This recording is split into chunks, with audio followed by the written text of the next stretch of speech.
Hello नमस्कार साथियों, स्वागत है आपका हमारे यूट्यूब चैनल में। तो फ्रेंड्स, जैसा कि आप जानते हैं कि जो एसएससी जीडी का जो एग्ज़ाम है उसको कंडक्ट कराया जा रहा है। ठीक है, कंटिन्यूअसली वो जो एग्ज़ाम है उसको जो कंडक्ट कराया जा रहा है। तो उसी संदर्भ में कि जो आपकी संभावित कट ऑफ क्या हो सकती है, कौन कौन से वो पैरामीटर्स होंगे जिनके आधार पर जो आपकी जो कट ऑफ है उसको मेज़र किया जाएगा, या फिर उस तक हम पहुंचने की कोशिश करेंगे कि जो 2018 में जो आपकी कट ऑफ थी उसके जो संदर्भ में जो 2021 की जो कट ऑफ है वो कितनी रहने वाली है, उस पर आज हम चर्चा करने वाले हैं।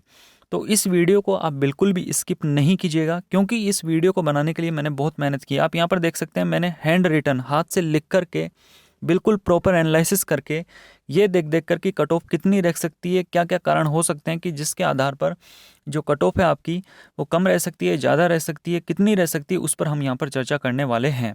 तो सबसे पहले तो मैं आपको ये बता दूं कि यदि आपको कोई भी मतलब हेल्प या फिर कहीं पर कोई डाउट है तो आप मुझे निश्चिंत रूप से यहाँ पर व्हाट्सएप कर सकते हैं। ओनली आप व्हाट्सएप कर सकते हैं 6378836963 नंबर, ये कॉन्टैक्ट नंबर है, आप यहाँ पर व्हाट्सएप कर सकते हैं। तो चलिए इस वीडियो को शुरू करते हैं। तो सबसे पहले तो मैं आपको यहाँ पर क्लियर कर देना चाहता हूँ कि हम यहाँ पर तुलना करेंगे कि जो 2018 में जो वैकेंसी थी वो कितनी थी और जो 2021 में है वो कितनी है, और 2018 के अंदर जो आपका पेपर पैटर्न है वो किस प्रकार का था, और जो अब की बार जो पेपर पैटर्न है वो किस प्रकार का रहेगा। तो इस वीडियो को जब आप यहाँ पर देखेंगे तो मैंने यहाँ पर लिख रखा है कि जो वैकेंसी हैं वो हैं आपकी 25,271 वैकेंसीज। ठीक है, इसमें आगे लिखा हुआ है कि 10% रिजर्व फॉर एक्स सर्विसमैन, मतलब जो आपकी वैकेंसी है उसके अंतर्गत जो 10% सीटें ऐसी हैं जिनको रिजर्व किया गया है एक्स सर्विसमैन के लिए। ठीक है, तो जब आप यहाँ पर 25,271 का जब 10% आप निकालेंगे तो ये लगभग जो आपकी वैकेंसीज बन रही हैं वो बन रही हैं लगभग 2500 के आसपास। तो हम इसको जब यहाँ पर माइनस करेंगे इसमें से, तो ये लगभग हम ये कह सकते हैं कि 22 या 22,500 हज़ार के आसपास जो वैकेंसीज हैं वो एक्सेप्ट मतलब एक्स सर्विसमैन को छोड़ करके रहने वाली हैं। तो आगे बढ़ते हैं कि जो ये वैकेंसी है, तो आप यहाँ पर देखेंगे जो 2018 में जो वैकेंसीज आई थी, तो 2018 के अंदर जो नंबर ऑफ वैकेंसीज थी वो थी 60,210 के आसपास। ठीक है, नियरली 60,000 के आसपास। टोटल जो फॉर्म कैंडिडेट्स ने अप्लाई किए वो किए थे 52 लाख ने। ठीक है, एग्ज़ाम मतलब अपीयर्ड हुए थे वो हुए थे 31 लाख, लगभग 20 लाख के आसपास कैंडिडेट्स ऐसे थे जिन्होंने एग्ज़ाम नहीं दिया था। अब मैंने अब यहाँ पर लिखा हुआ है कि पीसीआर। अब आप सोच रहे होंगे ये पीसीआर क्या है, तो ये भी एक प्रकार से मेजरमेंट है। अभी आप यहाँ पर देखिए, इसका मतलब है पर सीट कंपटीशन रेशो। कहने का मतलब ये हुआ कि जो वैकेंसीज थी 2018 में वो कितनी थी 60,210, और एग्ज़ाम कितने ने दिया 31 लाख ने। तो हम जब 31 लाख को जब डिवाइड करते हैं 60,000 से, तो हमारे पास जो निकल करके आता है वो आता है 52। मतलब एक जो सीट है उसके लिए जो कैंडिडेट्स हैं, समझ रहे हैं हम, एक पोस्ट के लिए 52 जो कैंडिडेट्स हैं वो क्या कर रहे थे उस टाइम, फाइट कर रहे थे। क्लियर। अब आपको यहाँ पर पता चलेगा कि मैंने आपको ये डाटा क्यों बताया है। जब आप यहाँ पर आगे बढ़ेंगे तो यहाँ लिखा हुआ है कि जो 2021 है उसके अंदर जो टोटल अप्लाइड फॉर्म है वो कितने 72 लाख के आसपास। एग्जाम में हम ये मान करके चलते हैं कि जो अपीयर्ड कैंडिडेट्स हैं वो लगभग 42 लाख के आसपास रहने वाले हैं। ठीक है, जो वैकेंसीज हैं आपकी वो कितनी है 25,271। तो जब 42 लाख के अंदर जब हम 25,271 का भाग देते हैं तो ये जो आपका निकल के आ रहा है डाटा वो आ रहा है 166। कहने का मतलब ये हुआ कि जो 2018 है, समझ रहे हैं आप मेरी बात को, कि जो 2018 है, 2018 है उसके अंदर एक पोस्ट के लिए जो फाइट कर रहे थे वो कितने कैंडिडेट थे 52। क्लियर।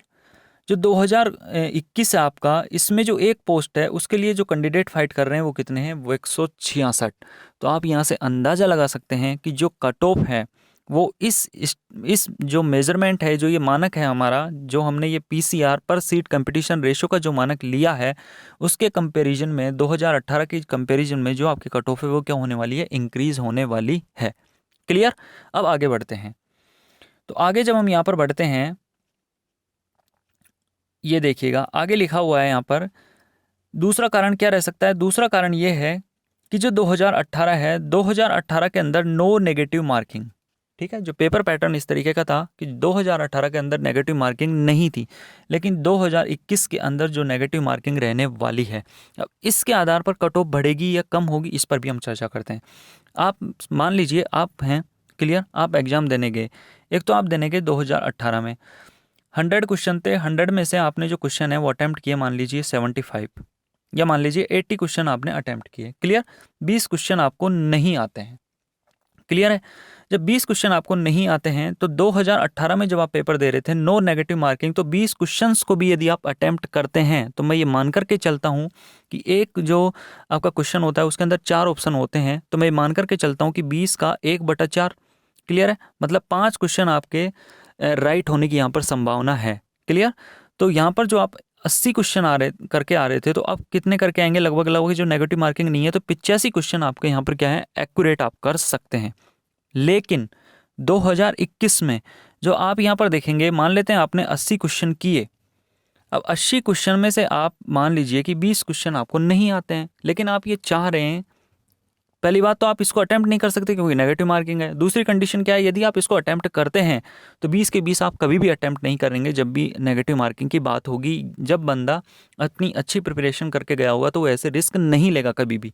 हो सकता है कुछ महानुभाव हैं जो ऐसा कदम उठा सकते हैं, लेकिन मैं ये मान करके चलता हूँ तो जो कट ऑफ है, जो नेगेटिव मार्किंग है, उसके आधार पर जो आपकी कट ऑफ है उसके कम जाने के चांसेस हैं, क्योंकि बच्चे अटेम्प्ट नहीं करेंगे, क्लियर है। तो दूसरी कंडीशन ये रह सकती है। तो ये जो मैंने जो 2 मेजर स्टैंडर्ड हैं उसके आधार पर मैंने आपको बताया कि जो कट ऑफ है कितनी रह सकती है, कितनी किस प्रकार बढ़ेगी, किस प्रकार घटेगी। तो अब हम जो आपका अपना जो नेक्स्ट जो थ्योरी है उस पर हम यहाँ पर चर्चा करने वाले हैं। तो जो संभावित कट ऑफ है उस पर हम यहाँ पर चर्चा कर लेते हैं कि कितनी क्या क्या रह सकती है। तो चलिए इसको आगे हम बढ़ते हैं। तो मैं आपको यहाँ पर क्लियर कर दूँ, देखिएगा जो आंध्र प्रदेश है, आंध्र प्रदेश के लिए यहाँ पर लिखा हुआ है ये जनरल कैटेगरी, तो जनरल के लिए 35, ओबीसी के लिए 35, एससी के लिए 34 और एसटी के लिए 33, और जो आप यहाँ पर एक्स सर्विसमैन देख रहे हैं यहाँ पर कितनी होगी 36। उसी प्रकार छत्तीसगढ़ के लिए जनरल के लिए 52, ओबीसी के लिए 50। ये वाली जो लाइन है ये जनरल की है, ये ओबीसी की है, ये एससी की है, ये एसटी की है और ये एक्स सर्विसमैन की है, क्लियर। तो यहाँ पर आप देखेंगे छत्तीसगढ़ के लिए तो जनरल के लिए 52, ओबीसी 50, एससी 50, 48 और ये हो गया 36। इसी प्रकार दादर नागर हवेली ये 35 हो गया जनरल के लिए, ओबीसी 34, ये 33, ये 35 और ये 35। दमन दीव 37 जनरल के लिए, ओबीसी के लिए 37, एससी के लिए 33, एसटी के लिए 32, एक्स सर्विसमैन 35। दिल्ली के लिए जनरल कैटेगरी 70, उसके पश्चात जो आपकी OBC category 64, SC category 60, ST category 56, उसके पश्चात जो एक्स सर्विसमैन है उसके लिए 35। इसी प्रकार गोवा के लिए 35, जनरल कैटेगरी के लिए, ओबीसी के लिए 33, एससी है उसके लिए 30, एसटी के लिए 29 और ये यहाँ पर होगी 36 नंबर किसके लिए, आपके एक्स सर्विसमैन के लिए। हरियाणा के लिए 80। आप यहाँ पर देखेंगे जो हरियाणा की कट ऑफ है वो हाई रही थी 2018 में भी, यहाँ पर रहने की संभावना है। हरियाणा के लिए 80, ओबीसी के लिए 77, आपकी जो एससी है उसके लिए 70। आगे बढ़ते हैं तो एसटी के लिए 68 और जो ये आपका एक्स सर्विसमैन है उसके लिए 35। आगे जब हम बढ़ते हैं यहाँ पर तो ये जो केरल है, तो केरल के लिए, केरल में जो आपकी कैटेगरी है जनरल के लिए 35, ओबीसी के लिए 33, एससी के लिए 32, एसटी के लिए 34 और ex serviceman 32। Lakshadweep general 32, OBC 30, 29 SC के लिए, 30 नंबर एसटी के लिए, 31 नंबर एक्स सर्विसमैन। एमपी के लिए जनरल कैटेगरी 67, ओबीसी के लिए 64 और जो आपकी एससी है उसके लिए 57, एसटी के लिए 54 और 35 नंबर एक्स सर्विसमैन। महाराष्ट्र के लिए 55 जनरल के लिए, ओबीसी के लिए 49, 47 नंबर एससी के लिए, एसटी के लिए 47 और 35 नंबर एक्स सर्विसमैन के लिए। मिजोरम के लिए 35 जनरल कैटेगरी में, ओबीसी कैटेगरी में 33, एससी कैटेगरी में 32, एसटी कैटेगरी में 30 और 31 नंबर एक्स सर्विसमैन। उसी प्रकार राजस्थान 78 नंबर जनरल कैटेगरी में, ओबीसी कैटेगरी में 76, एससी में 68, एसटी में 62 और एक्स सर्विसमैन ये यहाँ पर 50, क्लियर।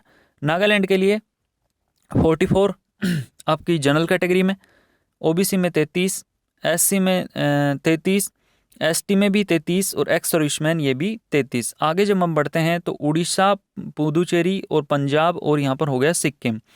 तो जब इनके कट ऑफ देखते हैं तो उड़ीसा के लिए जनरल कैटेगरी में 46, वो ओबीसी के लिए 43, SC के लिए 33, 41 नंबर ST के लिए और 35 नंबर एक्स सर्विसमैन के लिए। पुदुचेरी के लिए 35 नंबर जनरल कैटेगरी में, 33 नंबर आपके OBC कैटेगरी में। उसी प्रकार SC कैटेगरी में 33, ST कैटेगरी में 32 और 34 नंबर हैं आपके यहाँ पर एक्स सर्विसमैन। पंजाब के लिए 54 जनरल कैटेगरी में, 48 OBC में, 48 नंबर यहाँ पर SC में, 47 नंबर आपके ST में और 35 जो नंबर हैं आपके यहाँ पर हो गए एक्स सर्विसमैन के लिए। सिक्किम के लिए यहाँ पर 35 नंबर जनरल, OBC के लिए 33। आगे इसको मैं अगला उसमें कवर करूँगा। यहाँ पर देखिए सिक्किम के लिए आपके यहाँ पर हो गए 35 नंबर, एक मिनट, सिक्किम के लिए 35 नंबर हो गए आपके जनरल कैटेगरी के लिए, OBC कैटेगरी के लिए 33।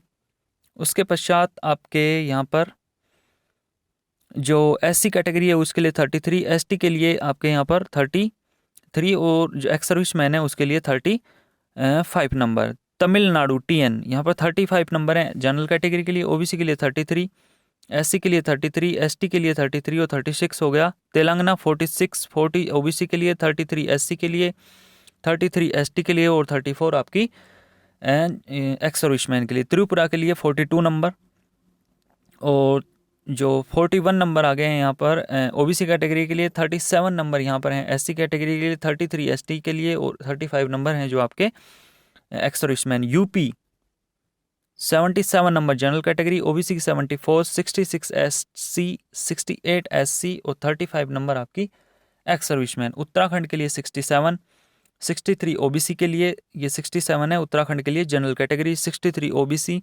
63 अगेन SC के लिए, 65 ST के लिए और 34 नंबर आपके यहाँ पर जो एक्स सर्विसमैन है उसके लिए। तो अब एक और चर्चा करते हैं हम यहाँ पर। जो मैंने ये मार्क्स बताए हैं, अब ये हो सकता है कि इनमें थोड़ा सा वेरिएशन हो सकता है। जैसे मान लो कोई भी हमने ले लिया राजस्थान के लिए, अब यूपी के लिए ले लिया। यूपी की जो जनरल कैटेगरी के लिए जो कट ऑफ है वो कितनी है, 77 मैंने यहाँ पर बताई है। तो हो सकता है कि +2 या फिर -2 इतना वेरिएशन हो सकता है, 2-3 नंबर का यहाँ पर वेरिएशन हो सकता है। तो आपको बिल्कुल भी घबराने की ज़रूरत नहीं है। अभी एग्ज़ाम चल रहा है और जिन साथियों ने एग्ज़ाम दे दिया है वो मैं उम्मीद करता हूँ कि आप के कितने मार्क्स बनने कमेंट बॉक्स में कमेंट करके ज़रूर बताइएगा। और इतनी शिफ्टों के अंदर एग्ज़ाम हो रहा है तो SSC GD के अंदर नॉर्मलाइजेशन होता है तो किस प्रकार होगा, क्या संभावना है नॉर्मलाइजेशन होने की, उस पर भी हम यहाँ पर चर्चा करेंगे। और जो नेक्स्ट वीडियोस आने वाले हैं वो कंटिन्यूअसली इसी से रिलेटेड होने वाले हैं। आपको यदि वीडियो पसंद आती है तो वीडियो को लाइक कीजिएगा और चैनल को जल्दी ज़रूर सब्सक्राइब कर लें जिससे आपको कोई भी नोटिफिकेशन हो वो प्राप्त हो सके। और जितने भी आपको कोई भी डाउट हो आप उसका मैं आपको एक विस्तृत सॉल्यूशन आपको प्रोवाइड करा सकूं। सो उम्मीद करता हूं आपको ये वीडियो पसंद आई होगी। सो वीडियो को लाइक कीजिए, चैनल को सब्सक्राइब कीजिए एंड वीडियो देखने के लिए थैंक यू सो मच। और जो कैंडिडेट्स हैं जो अब आगे जो शिफ्ट्स में एग्ज़ाम देंगे उनके लिए बहुत बहुत मेरी तरफ से all the best. God bless you.